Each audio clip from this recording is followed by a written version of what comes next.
Hello and welcome to Colour Multimedia Enterprises. My name is Luke, also known as Brutal XS, and I'm going to teach you how to use StoryDev with JSON and also actually go into using the music functions. So we'll look into that today as well. So let me just load the project back up and show you what's going on. So as you can see, we've got multiple different passages. Now, I did actually play around with a bit of JSON previously before deciding to go into this video, and I decided, okay, I'm going to test to see if functions work.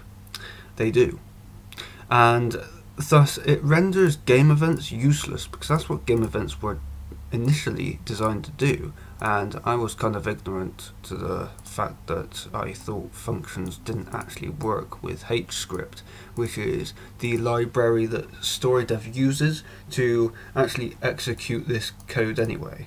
So basically my ignorance has basically been the fact that game events are rendered useless. They don't even need to be there, so I'm probably just going to get rid of them entirely because they're just not useful anymore.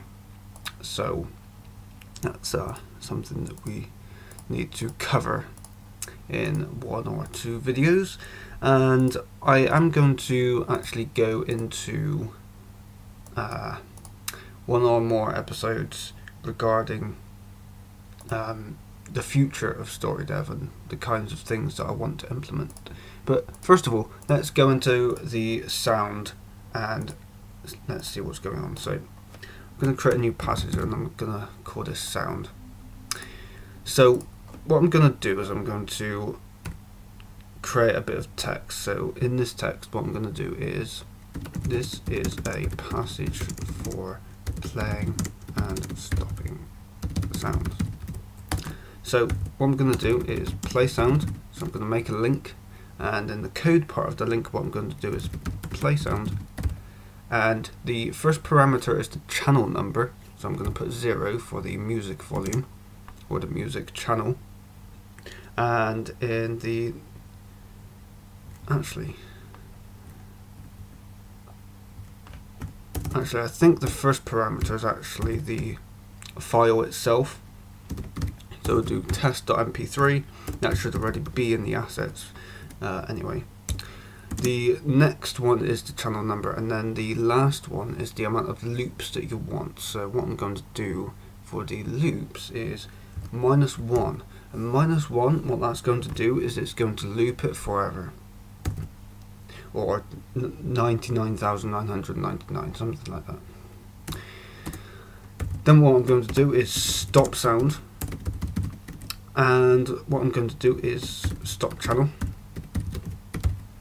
and I'm going to put 0. So basically what I'm going to do is I'm going to stop the music channel, so it's tied to the music channel, therefore any sounds that you play in that channel will stop as well.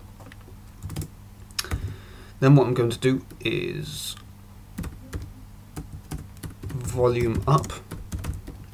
And what I'm going to do is modify channel, and then I'm going to put 0 for the channel number.